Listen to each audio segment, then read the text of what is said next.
You always are affected by your environment. If this writing residency would be in an industrial factory, for instance, I wouldn't knock it back, I'd still go, but I'd be writing in a completely different way and probably quite vexed as compared to here.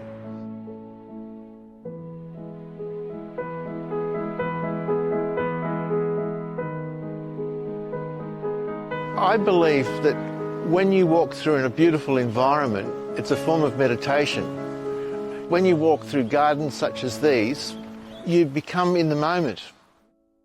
And one morning, as I was walking, and this swarm of black cockatoos came over, and I remembered a good friend that I had. He died while COVID was on, and I miss him terribly.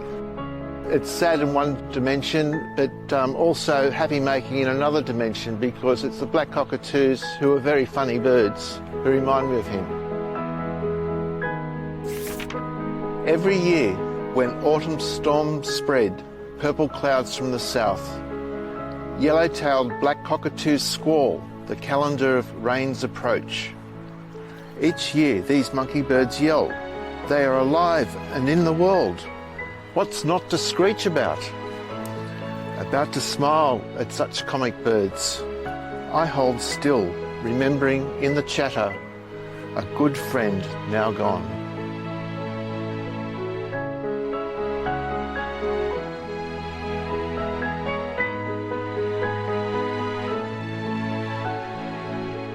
Most of my poetry tends to be focused on nature and the relationships between myself and nature.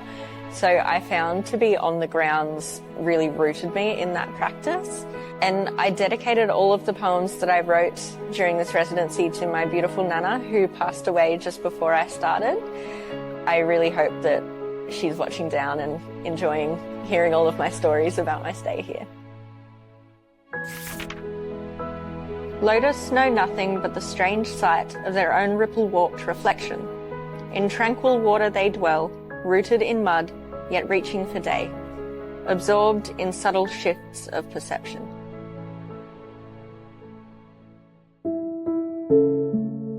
I've been spending a lot of time just walking in the temple grounds and observing the day-to-day routines, and I find it incredibly peaceful, and I'm feeling very fascinated by the concept of impermanence and of embracing impermanence. I like the idea that in letting go you can find peace. So I'm hoping I can take some of that away with me. Do not try to control this. Everything must end for us to begin again. You cannot control this. Inhale and know this. Do not try to control this. Exhale. Know this. You cannot control this.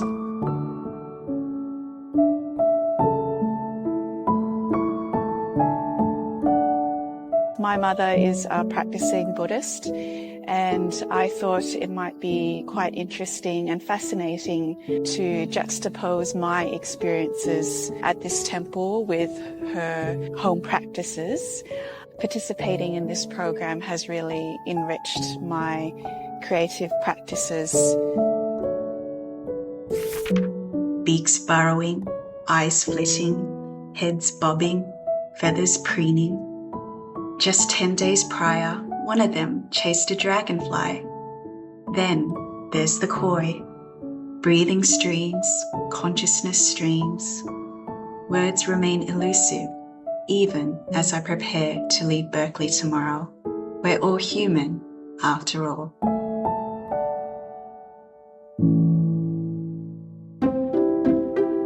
I wrote Tai Chi after the experience, and I loved this moment of shared movement with writers, with venerables, and acknowledging that we're here in bodies moving through time and space. We share early light. We share knowledge that we are in bodies, and bodies must be tended. We undertake this tending together, so our days may give us freedom and movement.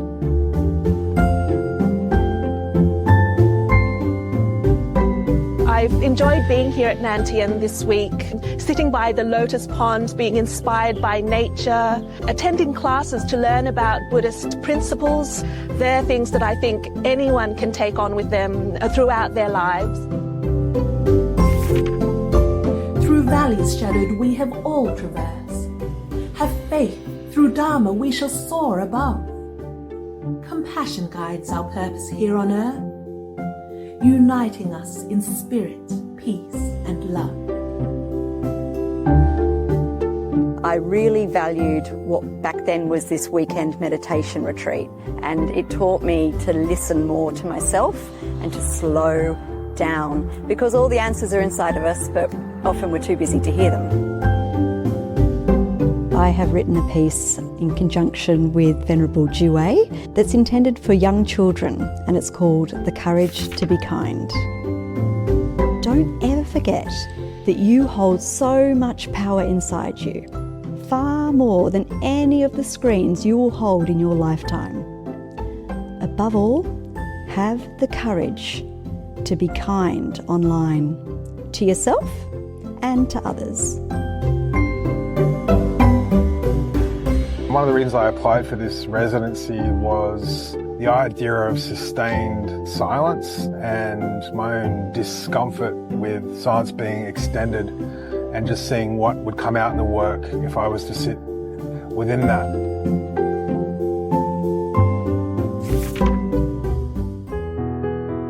Can't recommend the residency enough to any emerging, developing or established writers. I feel like those sort of subtitles disappear here. Can't recommend this enough to anyone down the track.